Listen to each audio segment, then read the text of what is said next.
Okay, everything looks great. Awesome. All right, guys. So welcome to Better Globally. Today we have a very special guest straight from El Salvador, Herbert Esmahan. That's right. It's a pleasure to have you.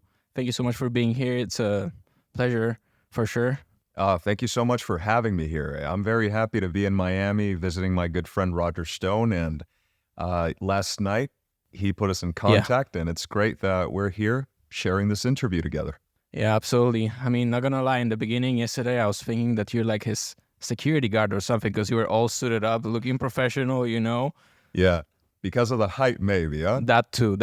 Like Secret Service. Could be. I mean, Roger is a personality. I'm sure I wouldn't be surprised if he had like security for sure.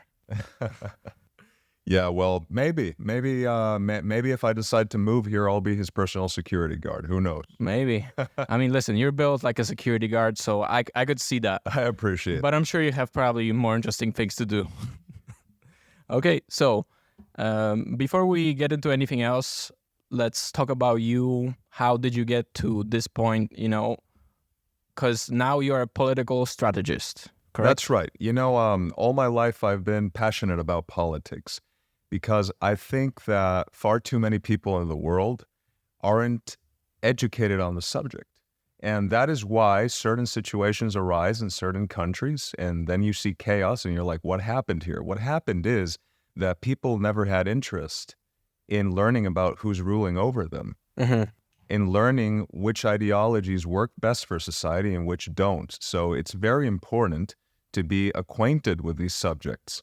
And I became very passionate about that because I don't want to live a life without knowing what's going on. I want to be able to educate myself and be able to make good decisions and do something good for society in the process. Yeah, absolutely. Most of bad decisions come from just lack of knowledge. Absolutely. And people just usually don't even know what their rights are, which is just insane, They don't know what they can do. I mean, I think they have an idea of what they cannot do, but they don't really study the Constitution. They don't study some laws. So I think it's very important to know that.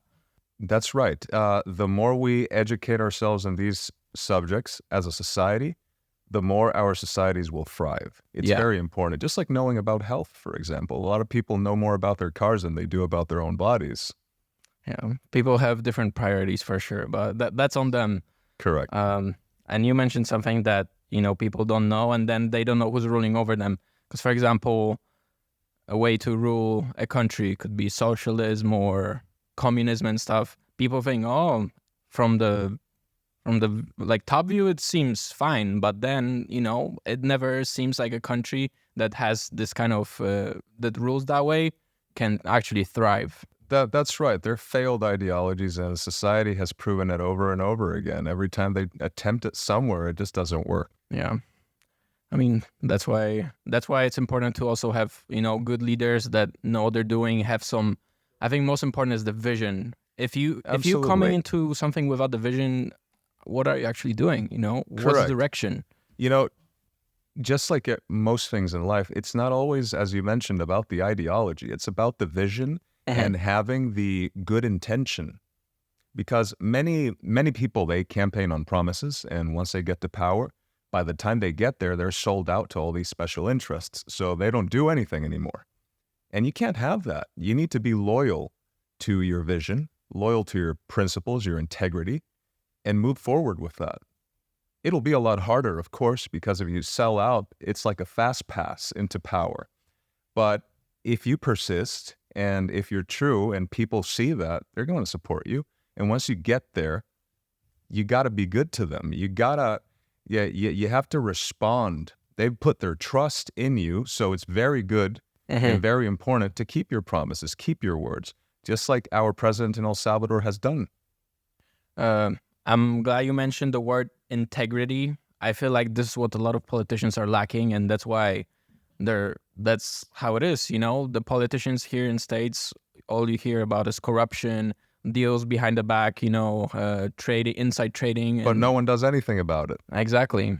That's crazy.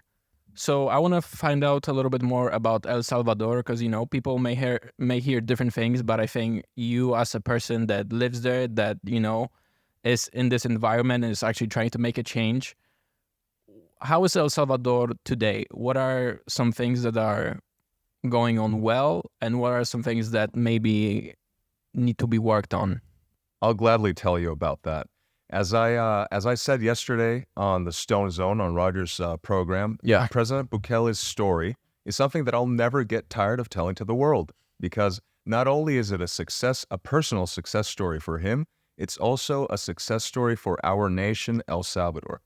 El Salvador, as you know, after the Civil War, used to be one of the most dangerous countries around the globe. Yeah. It first started with the battle, the political divide, the Civil War, and then it evolved into gangs. We had MS-13 and Barrio 18, Barrio 18, and these gangs made it hell for the average Salvadoran. People could not thrive in any way. Young children were being recruited into these gangs. People were being raped, murdered. They were living a life of oppression for many decades, and both the left-wing and right-wing parties never bothered to do anything about it. And they could have. President Bukele came along, and he's proven with actions, not with words, but with actions, that crime can be solved in your city, in your nation. But you just need the right people in power. You need people who are going to come there, not only with the intention, but with the made decision that once they're in there, they're going to do something about it, and they're not going to stop at any cost until the people have peace. El Salvador is now a country that lives in peace. Yeah. It has become the safest country in the region, in the whole continent of America. This is something that was unbelievable, too good to be true, and we're experiencing it now.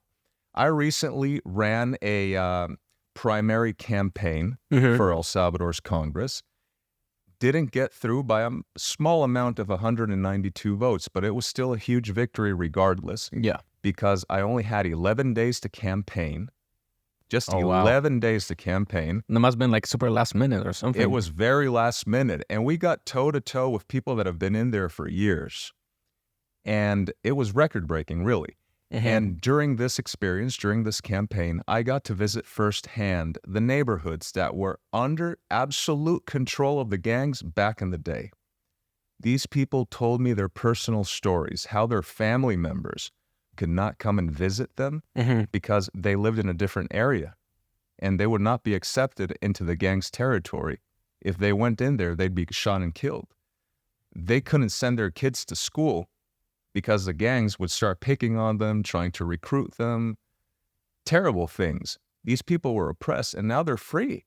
They're free. You see them on the street playing with their dog, playing ball, opening up their little tienditas, their businesses. It's a whole nother vibe, and the negative energy that once existed there is gone. It's a positive atmosphere. It's a nation that's once again starting to breathe and thrive. Okay, you mentioned a couple of things. First, let's talk about the gangs, because I feel like it's just so, not fair, obviously, but it's just so sad to think that, you can be a regular person, but just because you're born in this place, you can't really do anything about the gang. You're a small child, or your parents can't do much, and then it's also hard to probably move somewhere else. Or people just, sometimes they don't want to move somewhere else because they love the place they live in. So what were the steps that President Bukele took to, take care of that? Because you also said it's all about actions, not just the words. Correct. So let me fill you in a little bit more on this.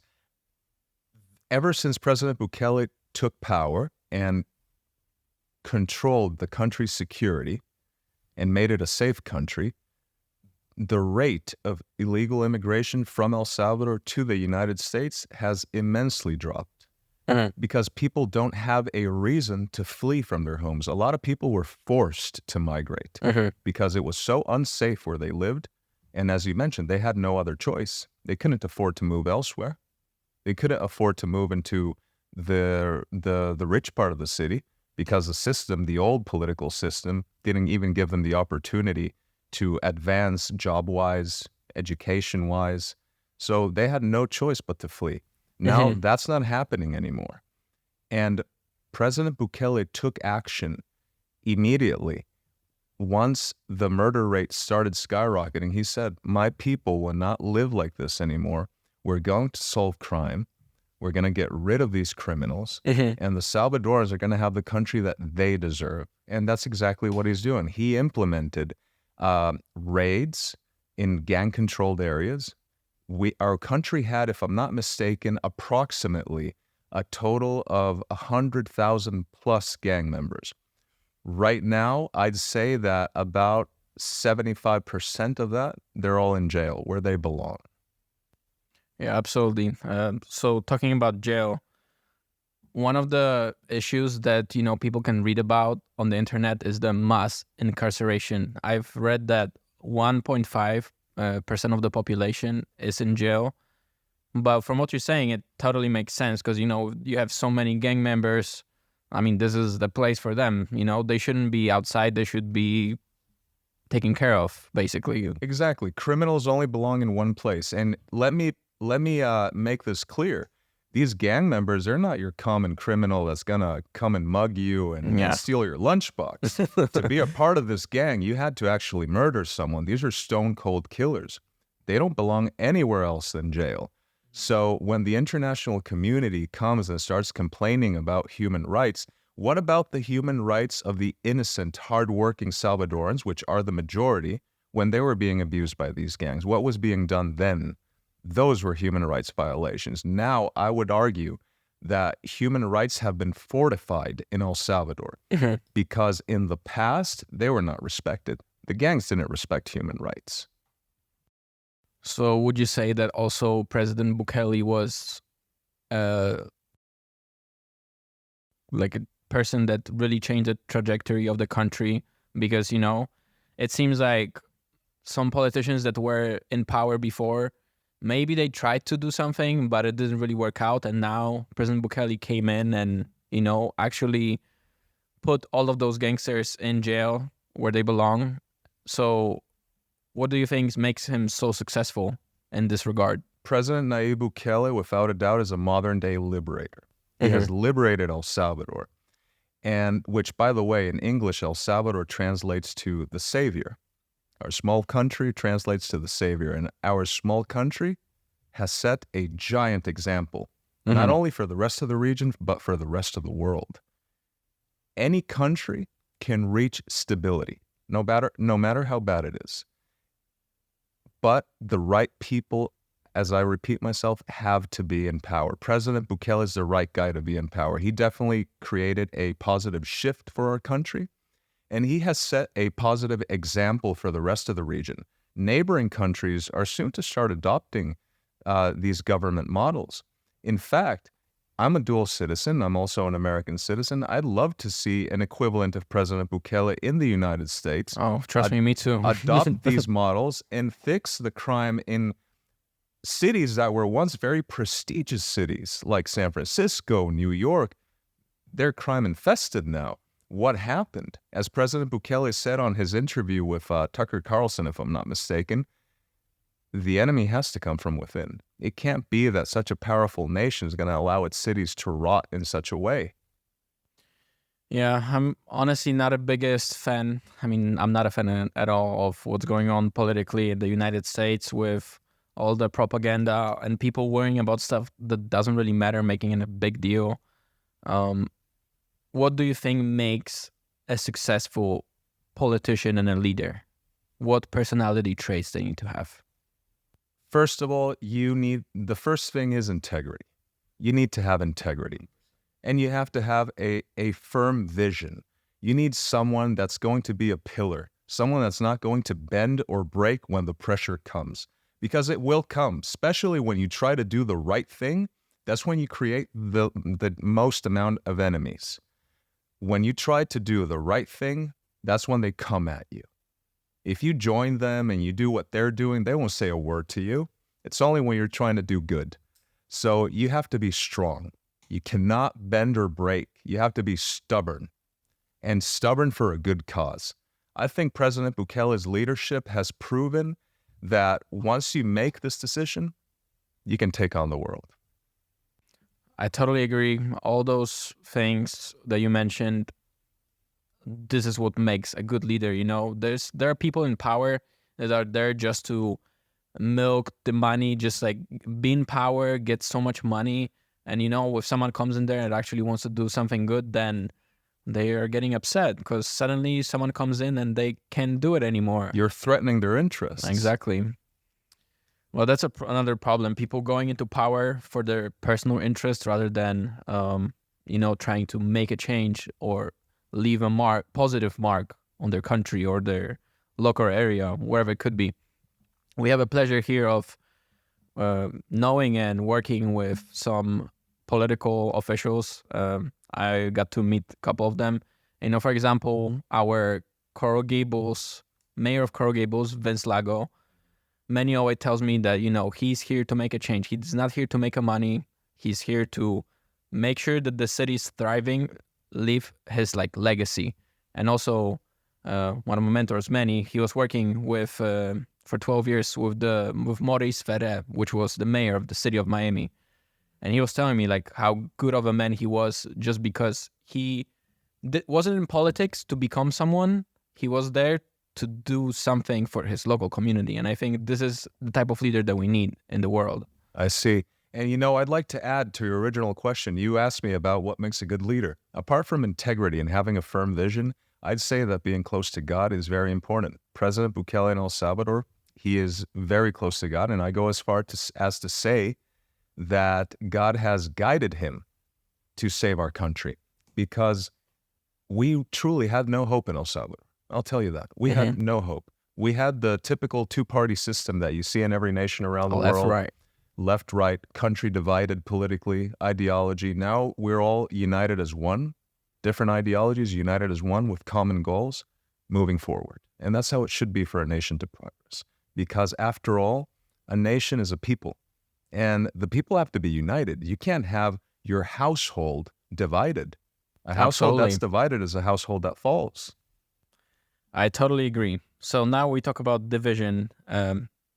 I would like you to give me a comment on the current situation when it comes politically here, maybe here in the United States. I don't know. I'm sure you know a lot about it. So just tell me a comment on the division that is here in the country. Has never been so many people fighting against each other. And also in the podcast episode that Roger did with Eduardo and with Manny, he was talking about that politics recently got very violent. What do you think happened that made it so violent? Yeah, I was actually talking about this with my friend Roger Stone, and we both feel very disappointed about the current situation in the United States because the United States, leaders of the free world, were at some point in time an absolute inspiration to the nations of the world.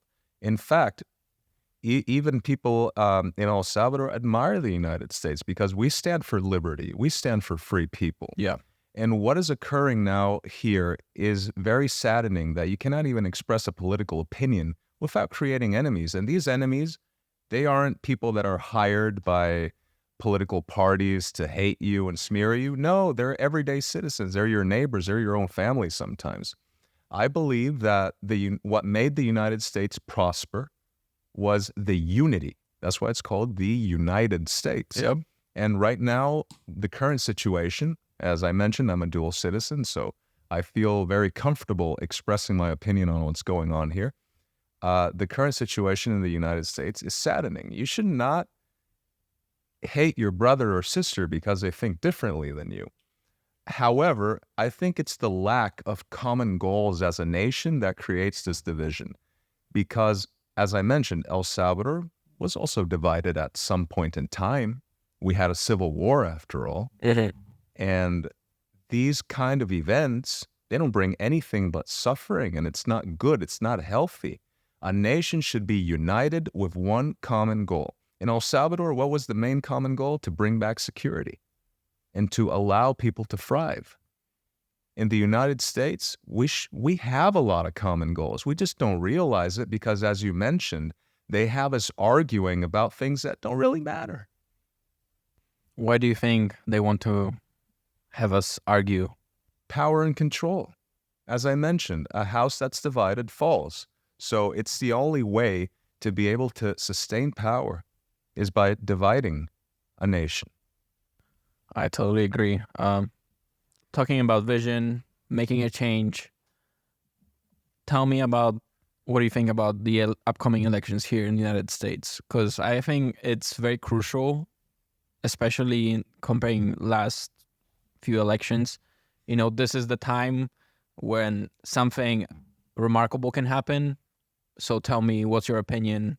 Who you got? And My personal opinion, Ben, is that whoever comes to power should take into account the following.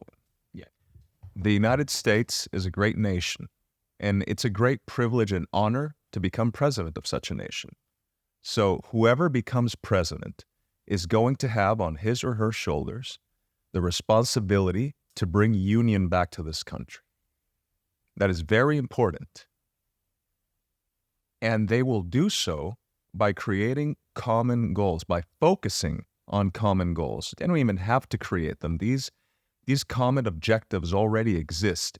Who doesn't agree that they want to live in a safe neighborhood, for example? Both Democrats and Republicans, they want safety, even if sometimes the way they vote doesn't seem like it, but it's something that they agree on. So whoever comes to power next has that duty on their hands to bring unity back to the nation. I'm looking forward. It's going to be a lot of happening for next year for the elections. I mean, I think I have my favorites. So do I, but I'd rather not mention. Yeah, we can keep it to ourselves. Yes. Let's maybe off camera. Yes. Okay, going back to Let's El just Salvador. say as a guy that was already in power, and I hope he comes back. Oh, okay, perfect. Okay, so let's go back to El Salvador. Yes. As I'm very interested because, you know, I didn't know that much about El Salvador, and there you go. I met you yesterday, and you know, you have a very good handle on what's going on. So I want to for sure take this opportunity to learn more about it. Yes. So globalism. I've read that President Bukele is against it. If you can tell me why is he against it and what's the plan instead? Correct. You see, El Salvador is taking its own path. President Bukele, who's our nation's leader, is leading us towards prosperity. Globalism leads you towards decay. And we're seeing it happen all around the world. Yeah. As Western society is currently in decline, El Salvador is taking the opposite route.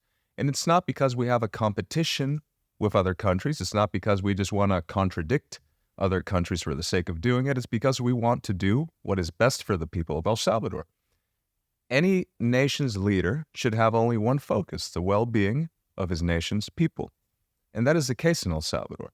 So by default, you would never adhere to an ideology or to a system that is not going to bring prosperity to your nation. Okay, makes sense.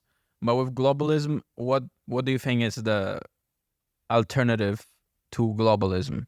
Nationalism. So when it comes to nationalism, for example, when it comes to trading with other countries, does El Salvador want to be more self-sufficient, or how does that work? No, El Salvador is open to the nations of the world. In fact, we encourage nations to come and support this project because it was so difficult to get out of the situation we were in for many decades. And when I say difficult, I mean that it took a very long time to get out of that situation. That I think that nations, instead of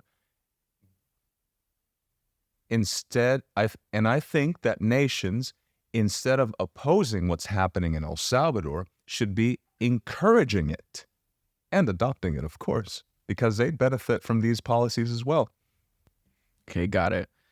So now something, you know, very hot topic, maybe not as much now, but it used to be Bitcoin. Oh, of course. Yes, Bitcoin. So Bitcoin, you know, President Bukele was the first leader of the country that adopted Leader Bitcoin. of the world who adopted Bitcoin. Leader of the world that adopted Yes. Bitcoin as a legal currency. It was so funny. I was looking up yesterday on like El Salvador and Wikipedia, you know, currencies, USD and Bitcoin. Absolutely. And it's very fun. You can buy whatever you want. You can go to the beach, you get a coconut with Bitcoin. I'm not kidding. How does it work? Do you like pay with your phone? Do you like send the transfer? Yeah, through your phone. You just scan the wallet, send it over. President Bukele launched his President Bukele launched an app called Chivo Wallet. It's a wallet that is very easy to use, an excellent app to teach people how to adopt Bitcoin, I'd say, because you can transfer from BTC to USD back and forth. So it has become very handy for people who didn't know about Bitcoin to learn about it, learn the equivalent rates and so on. And I'd say that it's a very popular approach worldwide because El Salvador got attention worldwide overnight. Yeah, when President I'm Bukele not surprised. Yes, that's such a visionary move, I think. President Bukele's adoption of Bitcoin proves his position in favor of liberty. President Bukele is a modern-day liberator. The international media sometimes tries to smear him and call him a dictator and whatnot. That is not the case. A dictator would not implement Bitcoin. Exactly. A dictator would put out his own electronic currency. Yeah, that's another topic. The central bank digital currencies, some countries, I've heard that Bahamas tried to adopt it, but it didn't really work. And, it's also a heated topic, especially on Twitter or something, that it's just not the best idea. This is what governments want to do to just take the control, Absolutely. Have a cashless society so they can track everything that you spend your money on. Correct. That's why I think also adopting Bitcoin as a legal currency, it just really shows that what President Bukele values. Correct. Because it's liberty, nobody can track it. I mean, I'm sure they're like, you can probably know something, but it's not as obvious as paying with your credit card. Everything is in your statement. No. And your bank knows it, government knows it, everything. And no one can take your Bitcoin away from you. Exactly. No one can. I can't say the same about other electronic currencies, right? Yeah. Yeah. So also with Bitcoin, how do you think, obviously he wanted to make it, he's a liberator, so he wanted to implement a currency that reflects that too. What else really, because it's also like it's such a huge move, decide that for a whole country, this is going to be the currency. What do you think were his thoughts behind it? I think President Bukele has a very strong vision towards progress, towards the future, and we are living in a very technological era. And Bitcoin is definitely going to be a strong part of our future. I think that he's going to go down in the history books for what he did. I think he already went down. Absolutely. I agree with you. Thank you for correcting me because You're right. I think he's already going down the history books, but there's a lot more to come. And El Salvador, by taking this first step, is millions of steps ahead because everyone should be adopting Bitcoin at this point in time. Mm-hmm. He's the first to see it. We got the spotlights on us. Once El Salvador continues prospering, developing, the rest of the world will follow. Absolutely. Now El Salvador will become a trendsetter. Absolutely. President Bukele is a trendsetter. Yeah, I can tell. So with Bitcoin, right now, I checked the exchange. Right now, it's at around $26,000. What do you think is the limit? What's the ceiling? I don't think it has a ceiling. I think it'll just keep going up in time. Maybe future generations will get to enjoy that more than we will, but it will absolutely reach the millions, I'd say. That's gonna be interesting. I've also been learning a little bit about crypto, and there are different cryptos, different. Well, I'm a Bitcoin maximalist, so when it comes to cryptos, my friend, I'll tell you, stay away from that. From crypto in general, just stick to Bitcoin. You'll do good. Yeah, that's what I've heard. A lot of people were saying a lot of people that are into crypto said that if they had to like bet all their money into any currency, they would do Bitcoin. Yeah, because they see it working out long term. Yeah, and there's no third party involved. Exactly. Bitcoin is Bitcoin. It's its own thing. So do you think now still talking about Bitcoin, do you think other countries are going to follow El Salvador's steps? Yes, I think that both the security measures and the Bitcoin adoption are the beginning of a very strong domino effect across Latin America. How soon will we see this domino effect? I can't tell you. I can't predict that, but we will see it. I could definitely agree with that. We are moving into more and more technological Correct. world, basically. And President Bukele, even at the United Nations, he mentioned, why are we all getting here together every so often? What's the point of being here physically? We've got technology. This should be a video call and we'd save millions of dollars, Yeah. Yeah. That's also true. But then on the other hand, you still cannot replace face-to-face interaction. Nothing can compare. I guess so, but I don't think that there's too many good interactions at the UN, to be honest. So do you think that Bitcoin is eventually going to replace US dollar as a global reserve currency? Time will tell, Ben. Time will tell. I'm excited. I mean, listen, I'm still young. Maybe I'll be able to experience it firsthand myself. Hey, I want to experience it myself too. Yeah. We'll see. I mean, man, you're still young too. Yeah. Wait, you said you're 33? 33. Yeah. 10 years difference. Yeah. Okay, not bad. We still got some action left. Yeah, absolutely. Maybe it's time to start investing in that too. I'm not gonna lie. So far, I think I have like a little bit of Ethereum, but that's about it. Oh yeah. Get more Bitcoin. Yeah, for sure. Now, when I visit El Salvador, what's like a typical El Salvadorian, like a drink or, I don't know, meal dish? Oh, our national dish, the pupusa, of course. It's a tortilla stuffed with cheese, and you just heat it up and it melts. It's amazing, man. You'll love it. It sounds very simple, but it's godly food. Once you got it in front of you, it's a whole nother level, man. And we've got beautiful beaches, volcanoes, great surf, by the way. I don't know if you're a surfer. Do you enjoy that? Never really tried, but sometimes I'm feeling a little fancy. Come down to El Salvador sometime. We'll give you some lessons. You can try it for the first time. You'll love it, man. Wait, you said it's called pupusa? Pupusa. Okay, so listen, when I come to El Salvador, have some pupusa, see volcanoes and everything. Buy some Bitcoin. I mean, exactly. Yeah. That's what I was about to say. I'm gonna, for this specific visit, I'm gonna buy some Bitcoin just so I can move around. Wonderful. So tell me, what is exciting about El Salvador's future? What are some projects that you may heard of that are coming into place that are very exciting and, newsworthy? Bitcoin City. Have you heard about Bitcoin City? I think I heard a thing or two, but you can tell me a little bit more. President Bukele is going to build a city that's going to function solely on Bitcoin, and you're not going to be taxed for your business operations.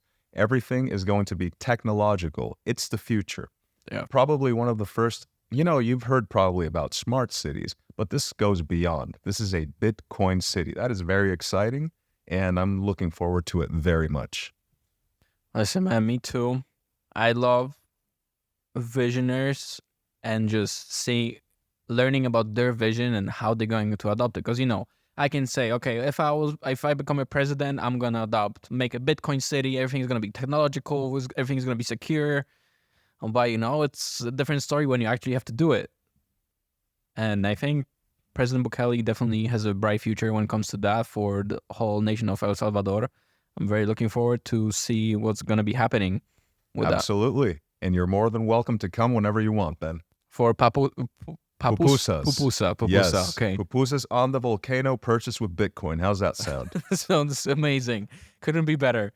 Good. Okay, so we were talking briefly about it yesterday that you said that El Salvador is very family oriented. That's right. And I've been noticing that here in the United States, the family values are starting to not be as important. And my personal opinion, this is why you often have so many problems of, divorce, single mothers. It just brings problems. Correct. So if I could have your comment on the fall of family values in the United States. Yeah, absolutely. In fact, in most third world countries, I think that is the main issue, that the moral values are being lost at a rapid rate.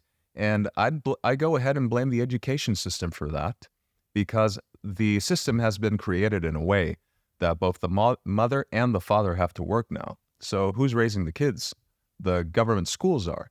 And what are they indoctrinating them with? Liberalism. They're erasing moral values. They're erasing Christian values from society. And that's only going to bring harm. That's only going to bring degeneracy.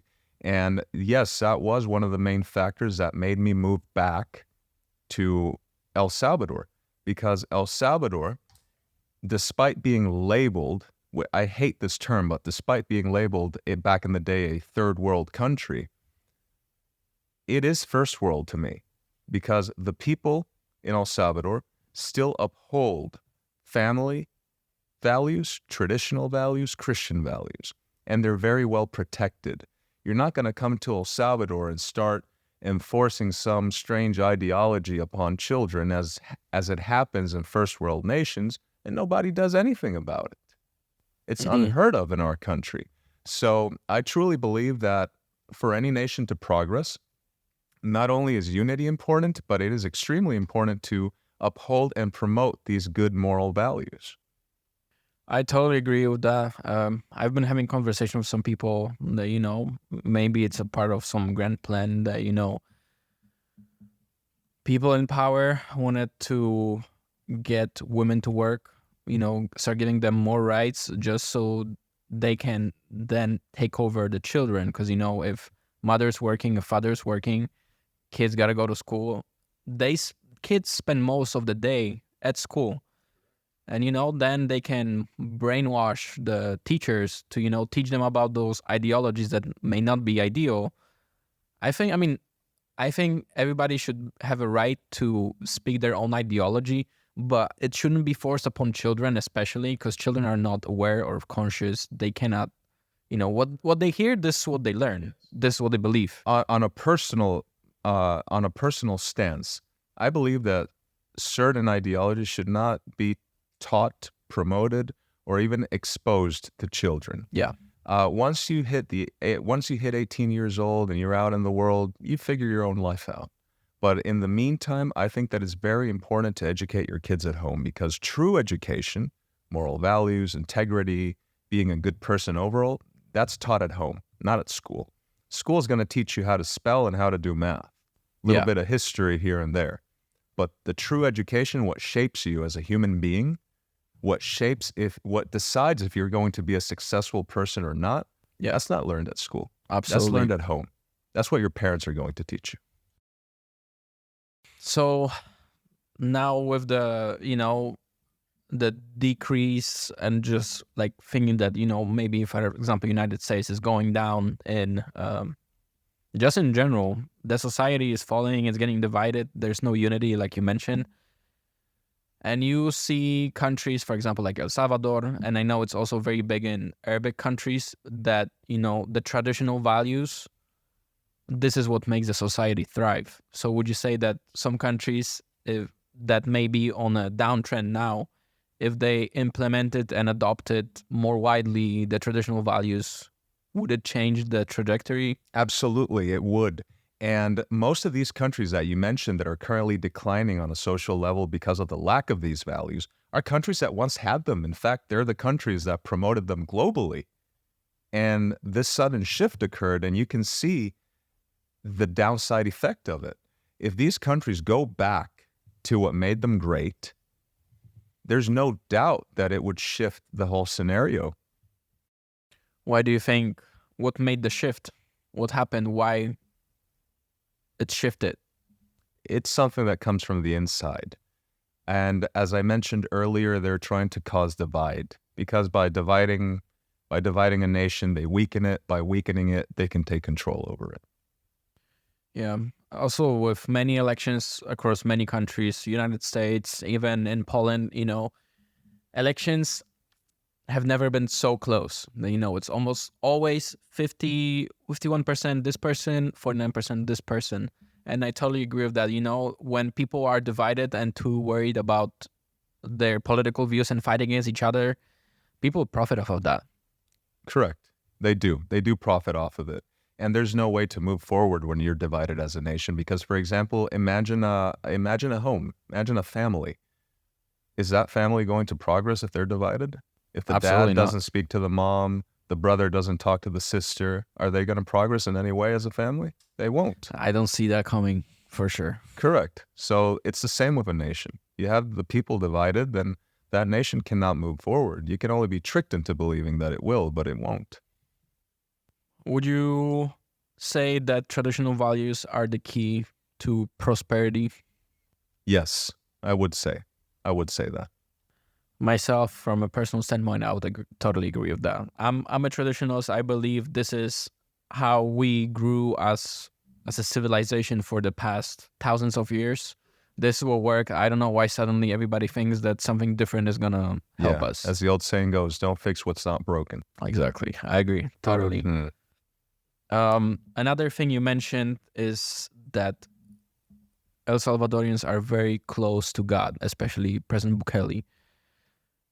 What role do you think religion and faith plays in a successful country?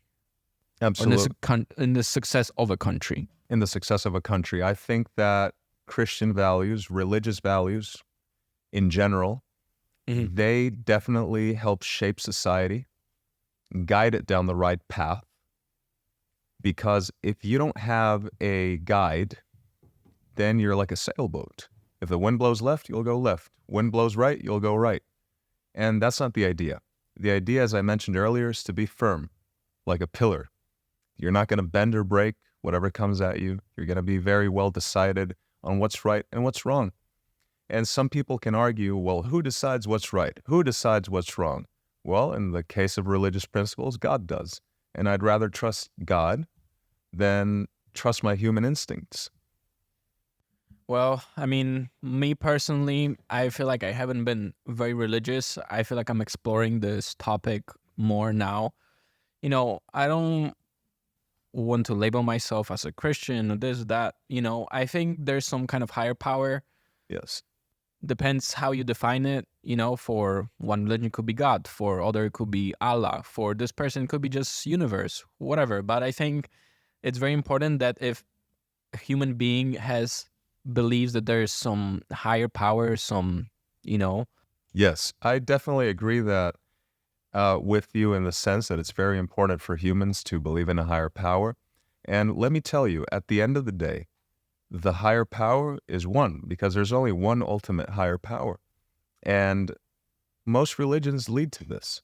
So religious values in general, regardless if they're Islamic, if they're Christian, if they're Jewish, they lead to a better society. Yeah, I mean, you can see it with Arabic countries. They're prospering. They're only going to grow. And, you know, they have the religious values. They're very religious. And I think this is why they're thriving. Maybe this is what's missing in the United States right now. The religious values are on a downtrend, and that's why you see such a change. Correct. And I find it very interesting. This is something that I always conversate with people. How countries that are culturally conservative, like, for example, the Arab countries, Middle Eastern countries, and others that I won't mention, happen to be labeled as enemy countries. Don't you find it ironic that these countries, which still have conservative cultures, are smeared, and you pretty much get brainwashed into thinking that they're incompatible with your country, but in reality, it's our countries that have been incompatible with them. True. I mean, I don't think I have anything to add. You said it very well. It just, people are brainwashed thinking that, you know, they are different than us, or, I mean, there's also a lot of conspiracy theories, but we're not going to get into that right now. Oh, no, that's a big rabbit hole. That's a deep rabbit hole that we could get into. But yeah. That's why I love Twitter. I think Twitter is the only place, X is the only place where you can actually explore like a different point of view. Because I feel like if you start posting something like this on Instagram or Facebook, you just get taken down.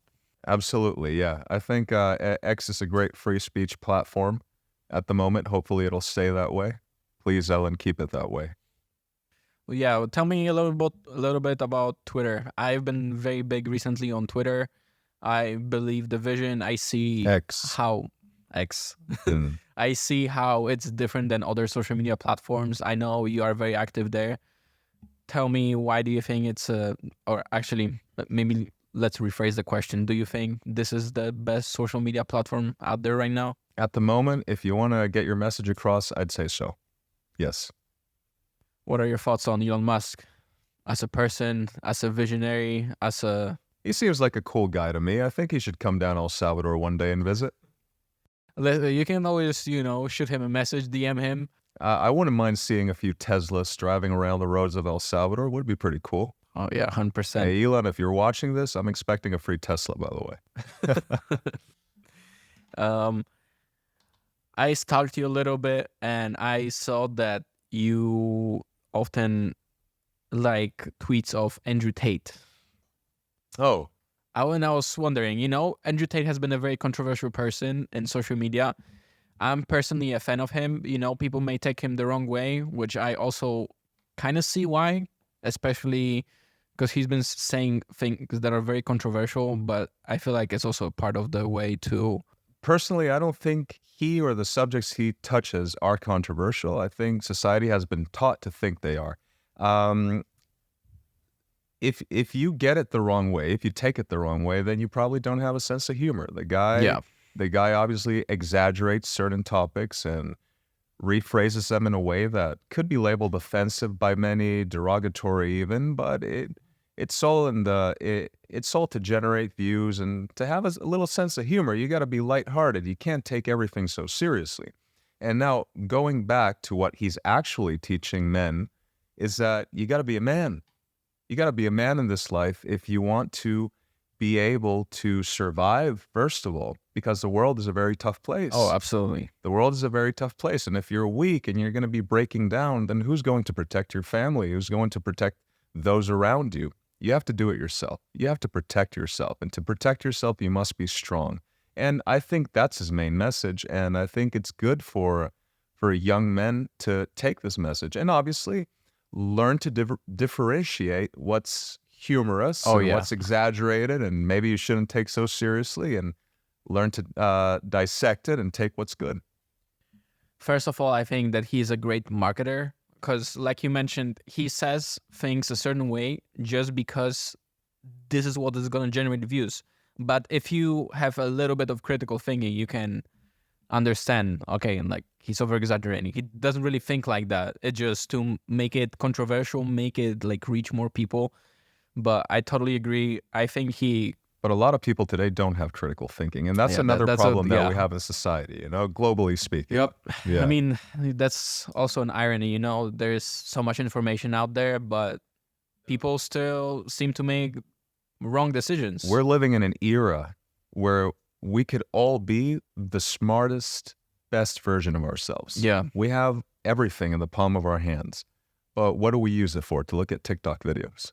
So we got to reorganize our priorities in life, But going back to Andrew, I would say I look up to him, and I definitely learn a lot of lessons from him. I think he puts it in a very like a rough way, in a sense of, he's very direct. He's not gonna play around the bush. He's gonna tell you straight to, you're a man, you need to raise a family, you need to be strong, you need to do hard things to become a man of value. You're not gonna get value in the society if just for existing, right? Yeah, exactly. Yeah. Just if you always take an easy way out. You're not a woman. Women have it differently. You're a man. You need to earn your value. You need to do hard things. Life is not easy. That's why you always need to like push harder and do your best. And if you do that as a man, you make life better for women, because a lot of people act like, oh, he's a misogynist. He's teaching you to put women down. No, not at all. He's teaching men to be men. And by being men, we protect, we provide, we build families, we build nations. And who benefits from this? Everyone. Everyone does. The whole family unit does. So it makes life better. What woman would want a husband that can't protect her in a fight, for example? No woman. And all the women watching can agree with this or disagree, whatever, in the comments. But I assure you that the majority are going to say they want a boyfriend or husband that's going to protect them. They want a boyfriend or husband that's going to provide for the family, be a good father, be a good role model. Yep. Totally agree. It's been happening, whenever there's a problem, everyone expects we're the men. But then on the other hand, now society is like praising people for being oppressed and being weak, saying, oh yeah, it's okay to be weak, be emotional. No, it's not like that. You have to earn your value. You have to do hard things. Life is not easy. The sooner you realize it, and the sooner you just take it as a common truth, the sooner you can make a change and become a better person. Correct. I agree with you. We're living in an era of victimization. It's a contest over who gets to victimize themselves the most. And that's not right. That's creating a very weak society, a very fragile society, and a very dangerous society, because people that act based on emotions and not based on duty are people that can't be trusted. Okay, yeah, absolutely. So my other question, we just talked about Andrew Tate and, having the manly values, being the man of value. Did you have a role model in your life that instilled those values in you? Absolutely, yes. My whole family is very traditional, and all the men in my family have always taught me that you're supposed to provide, protect, and be strong. It doesn't mean that you can't have emotions. Obviously, we're all human. We all have emotions, but it means that you don't have to drown yourself in them. It means that you have to push, you have to struggle, get out of that situation if it's putting you down, and succeed. It's a warrior's attitude. It's an attitude that you're not going to let anything or anyone bring you down. No matter what happens, you're always going to push forward and succeed. And to everyone watching this, I'm telling you, no matter what problems you're dealing with in life, they could be terrible. I'm not saying they're not. They could be terrible, but you have to push through and succeed. That is the mentality behind any successful individual. Listen, man, I couldn't agree with you more. I would consider him my mentor, but I don't meet him personally. But at some point, if you listen to someone a couple hours every single week, then you can say you learn a lot from them, and just they could be your mentor, even they don't know about it, right? Correct. So his name is Alex Hormozy. He's very into business. Basically saying, the point of playing the game, the point of life is just to keep playing the game, even if you're not gonna lose if you don't quit.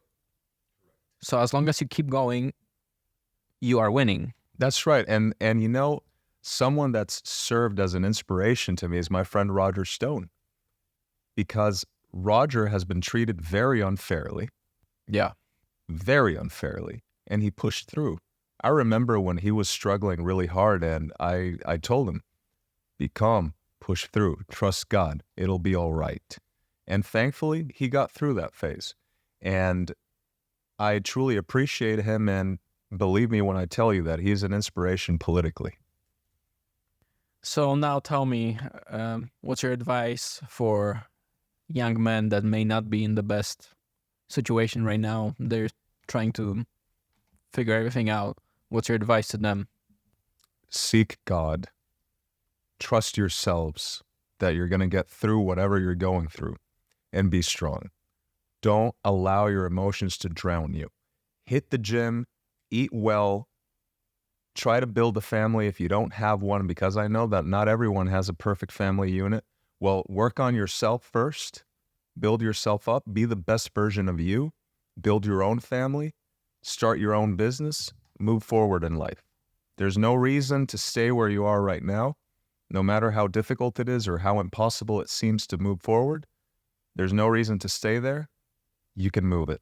You can move out of there, and you will. Just push through. What keeps you going every day to do what you do? God. Very simple answer, but I mean, listen, this is all you have to say. I agree. So tell me, how have you met Roger Stone? You mentioned him a couple of times. I had the pleasure of meeting him yesterday in person. So how did that relationship happen? Through networking, a few friends in common here and there. Roger's a great guy. When I first met him, I remember that he was very friendly towards me, and we got along great because we have similar values. and we remained in contact. I'm also friends with Laura Loomer, who lives here in Florida. She's a great woman, fierce fighter. And Roger, as I mentioned earlier, is a great inspiration. You know, he has a unbelievable political trajectory. He worked with President Nixon, with President Reagan, with President Trump. It's not every day you get to meet someone like him. I'd say he's an American legend. Yeah, absolutely. Going back to what you were saying a little earlier, you said that you were campaigning in the primary elections. Oh, that's right. I ran in the primary elections for Congress in El Salvador for the Department of San Salvador, and I only had 11 days to campaign. 11 days. And in those 11 days, I managed to go toe-to-toe with people that have been in this for many years, because although I know people in the political sphere, I had never gone out campaigning because I was never seeking a public office until recently. And I managed to get a record-breaking amount of votes, which is great. And I'm very happy. To me, it was a success regardless. And I plan to continue supporting President Bukele's government, possibly run for election again in the future. You never know what God's going to bring. And I'm very happy. I think it helped me to some degree prove myself. Absolutely. But tell me, what have you learned from 11 days of campaigning? Because like you mentioned, you only had 11 days of campaigning, but you were going toe-to-toe. I think you said there was 192 votes difference. Yes, only by 192 votes. So that's for sure remarkable and impressive. Tell me, what did you learn in those 11 days of campaigning, and how were you able to get such a success? Well, first of all, I learned that you cannot sleep. You have to be working all the time. Yeah. That's the first lesson. And the second one, on a serious manner, is I learned that there's always hope. Because speaking to the people in these communities that, as I mentioned, were once controlled by MS-13, I could see the hope in their eyes, the joy in their smiles. And that taught me a great lesson, which is that no matter how bad things are, there's always going to be a day when they're going to get better. They're not going to stay that way forever. So there's hope, not only for the people of El Salvador, but for the people of the world. Well, I mean, this is to be able to get such a big amount of votes in such a short time without even like bigger preparation and stuff. This is like very impressive. And you mentioned talking to people of El Salvador. So what do you think is, wait, how to put it? Do you think that being able to experience and talk firsthand with the citizens of San Salvador was something that helped you guide you along this path and help you, achieve such a success, because you actually went there, you knew what they're struggling with, you knew what they want? Absolutely, because I'm someone that's gotten into politics not because I want to make a name for myself, but because I actually want to help my nation.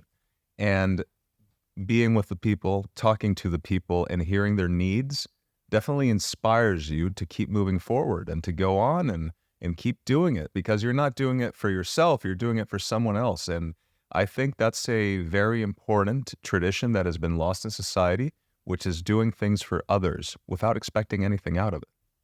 Yep, totally. What's something that you wish you knew earlier about life? Something that I wish I knew earlier about life would be that it's very important to put both moral values, religious values as well, and your family first. Because when you're young, all you care about is getting the new pair of Nikes or the new iPhone, going to a party. And I truly don't think that is the right path for anyone. And I don't even think it's a phase that anyone should go through. Some people say, oh, it's a phase, you're in your 20s, you should have fun. I don't think that that's necessarily the right way of having fun, because you can do a lot of damage to the future you in that time. Thankfully, I never had a very crazy party phase. I'm not a stiff either, right? I'm not some stiff conservative tie wearing. I don't even like wearing a tie. I'm doing it for the interview, by the way. But I do think that you should be very responsible at a young age because you can commit many mistakes that are going to affect you when you're 30, 40. You might not care right now, but you sure as hell will care when you reach that point. Yeah, totally. I mean, I believe 20s is like the time where you should actually focus and actually do the work. Correct. So then life gets easier when you're older and you get to enjoy the fruits of your labor. Yeah, at a young age is when you should put in the most work, the most education. Is when you have to go full on, man. You got to take it full speed. And then when you reach 30, 40, you'll get to enjoy the fruits, as you said. Absolutely. You know, forgot the name. What are those tortillas called? Pupusas. Pupusas. I'll write this down. Yeah. So then you can just, have some pupusas at the volcano in El Salvador, surf and everything. Absolutely. That's where you got to hustle now. Yeah, or sip a coconut at the beach. Have your nice beachfront property, man. Yeah. Bitcoin country. What else could you ask for out of life, huh? Listen, that's all I ever want. Okay, what's a habit that you implement into your life that really improve the quality of your life? Discipline. I try to go to, well, actually, I don't try. I do go to the gym every day. Yep. And I read every day. I make sure that my daily tasks are done before I relax. Discipline is vital if you want to do well in life. Books. What's some book that really changed your view, change your mindset, change your view on the world? The Power of Positive Thinking. Well, first the Bible, and second, The Power of Positive Thinking by Norman Vincent Peale. I have this book. I've started it, but I kind of left it off. Maybe it's time to pick it back up. Absolutely. I love the answer about discipline. I feel like this is what a lot of people are missing. It's about you're not always going to feel great. Sometimes you're going to be busy. Sometimes you may have a bad day. But if you're going to put the work in, you'll be happy about it. Even though, for example, the simplest example is the gym. You don't feel like going to the gym, but the feeling that you get right after the gym, you're so satisfied with yourself. This is worth it. Absolutely. It is worth it. Okay, so I think this is going to be my last question. So the name of the podcast is Better Globally. We explore art of becoming better in every way, in life, in relationships, health. What's your number one advice to become better globally? To become better globally, my number one advice would be firm when trouble comes your way. Do not let any kind of problem bend you or break you. 2, be disciplined. No matter how you're feeling, you have to do what you gotta do. And 3, be family oriented, because when life gets hard, the only people that are going to be there to support you are your family. So don't neglect your family. You heard him. This is how you become better globally. So now just one last thing. I have a little gift for you. Oh, you have a gift for me? What is it? Please. Okay. Should I open it on? Yeah. Okay. So please don't look at it. It got lost in the road, whatever. No problem. So there you go. Hey, thank you. This is I appreciate my token of appreciation for you being here, taking the time. Oh, man, I appreciate that very much. 48 Laws of Power, huh? Yep. One of my I've always favorite wanted books. this book. Thank you very much. Here we go. Great book. If you haven't read it, you have to. It's going to definitely change your life. Absolutely. Thank you so Pleasure much. having you, Herbert. Thank you. I Great appreciate interview. that very much. Thank you, man. Seriously. Of Appreciate course. this. I'll read it. I've always wanted to get a copy of it too, Hey, listen, you mentioned earlier, I'm reading your mind, so I read it again. You did, man. All right, guys. That is great. Thank you for tuning in. I'm sure you learned a lot from this interview. If people want to follow you or people want to, reach out, ask anything, what's the best place? Absolutely. You can find me on both Instagram and X as Herbert Esmahan, Esmahan. Okay, you heard him. Thank you for tuning in, and till next time. All right. That was good, man. Thank you. Thank you. Appreciate it. Now I feel energized.